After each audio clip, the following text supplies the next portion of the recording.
দেখছেন কলকাতা টিভি, ভাস্বতী রয়েছে আপনাদের সঙ্গে। শুরু করছি সংবাদ সারাদিন।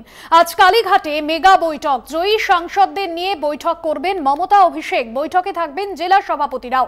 বাংলায় 29টি কেন্দ্রে জয় তৃণমূলের, একাধিক বিধানসভায় ভোট কম। নেতৃত্বকে চিন্তায় রেখেছে এই পরিস্থিতিতে জয়ী সাংসদদের কি বার্তা দেবেন মমতা বন্দ্যোপাধ্যায়, অভিষেক বন্দ্যোপাধ্যায়? সংসদে তৃণমূলের রণকৌশলী বা কি হবে, বার্তা দিতে পারেন তৃণমূল সুপ্রিমো মমতা বন্দ্যোপাধ্যায়।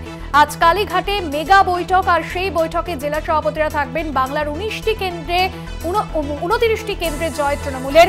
এবং পাশাপাশি যে খবর আপনাদের জানিয়ে রাখবো, আজকের যে বৈঠক অর্থাৎ বাংলার যে 29টি আসনে জয় তৃণমূল কংগ্রেসের, বাংলা জুড়ে সবুজ ঝড়।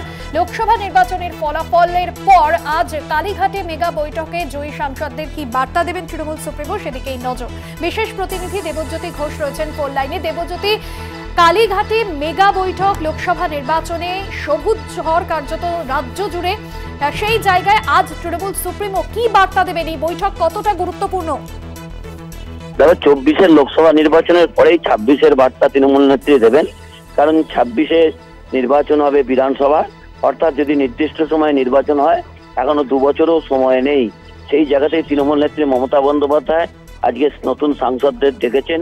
29 জন সাংসদ রয়েছেন, তারা এই বৈঠকে উপস্থিত থাকবেন। জেলা সভাপতি উপস্থিত থাকবেন এবং গুরুত্বপূর্ণ নেতৃত্ব, রাজ্য নেতৃত্ব উপস্থিত থাকবেন। সেখানে তৃণমূল কংগ্রেসের একটা অন্তর্তদন্ত রিপোর্ট কিন্তু ইতিমধ্যেই তৈরি হয়েছে, যে বেশ কিছু জায়গাতে অন্তর্ঘাত হয়েছে এবং দলের এক শ্রেণীর কর্মী কিন্তু সাবোতাজ করেছেন। সেই নিয়ে কিন্তু তৃণমূল নেত্রী মমতা বন্দ্যোপাধ্যায় সরব হতে পারেন। মূলত 2টি জেলা, পূর্ব মেদিনীপুর এবং মালদা, এই 2টি জেলায় তৃণমূল কংগ্রেসের সবচেয়ে খারাপ ফল হয়েছে। মালদাতে একটি বিধানসভাতেও তৃণমূল কংগ্রেস জয়লাভ করতে পারেনি। অন্যদিকে পূর্ব মেদিনীপুরের 15টি বিধানসভার মধ্যে 14টিতে তারা পরাজিত হয়েছেন।